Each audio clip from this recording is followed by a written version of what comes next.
আপনারা যারা মে মাসে ত্রিপুরা পুলিশের স্পেশাল এক্সিকিউটিভ পদের জন্য আবেদনপত্র জমা দিয়েছিলেন, নিশ্চয়ই ভাবছেন এরপর কী হলো, ইন্টারভিউ বা কাজের ডাক কবে আসবে।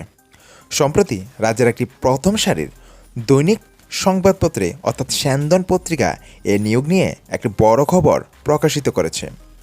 পত্রিকায় ঠিক কী কী বলা হয়েছে একদম সহজ ভাষায় আজকের এই ভিডিওতে আপনাদের বুঝিয়ে বলছি, তাই ভিডিওটি শেষ পর্যন্ত দেখুন। পত্রিকার সে রিপোর্ট অনুযায়ী মে মাসের 20 তারিখ আবেদন জমা নেওয়া হলেও নিয়োগের প্রক্রিয়াটি বর্তমানে কিছুটা থমকে রয়েছে। প্রতিবেদনে মূলত 3টি প্রধান কারণ তুলে ধরা হয়েছে। 1 নম্বর, ফর্ম জমা হলেও কাজ কেন এগোচ্ছে না। পত্রিকায় লেখা হয়েছে, আবেদন জমা নেওয়ার পর বাছাই করা প্রার্থীদের প্রশিক্ষণের একটা চিন্তাভাবনা থাকলেও আবেদন পর্ব শেষ হওয়ার পর প্রশাসনিক স্তরে কাজ আর বেশি এগোয়নি। 2 নম্বর, আইনি ও অফিসিয়ালি আলোচনা। এর আগের বার যেসব কারণে সমস্যা হয়েছিল পত্রিকায় দাবি করা হচ্ছে সেই বিষয়গুলো নিয়ে স্বরাষ্ট্র দপ্তরে এখনও আলোচনা চলছে। 3 নম্বর, ডিজিপির অকাল প্রয়াণ। পুলিশের মহানির্দেশক অর্থাৎ ডিজিপির মৃত্যুর পর এই বিষয়টি নিয়ে নতুন করে প্রশাসনিক পর্যালোচনার কথা বলা হচ্ছে।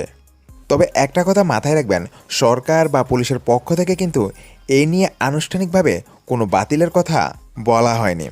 এটি সম্পূর্ণ সংবাদপত্রের নিজস্ব রিপোর্টের উপর ভিত্তি করে পাওয়া খবর। সরকার বা স্বরাষ্ট্র দপ্তর থেকে কোনো নতুন নোটিশ এলেই আসল বিষয়টি আরও স্পষ্ট হবে।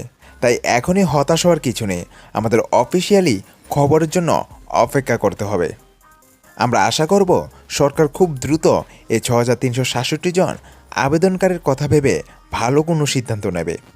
আপনারাও কি এই পদের জন্য ফর্ম জমা দিয়েছিলেন? এই বিষয়ে আপনাদের কি মনে হয় নিচে কমেন্ট বক্সে অবশ্যই জানান।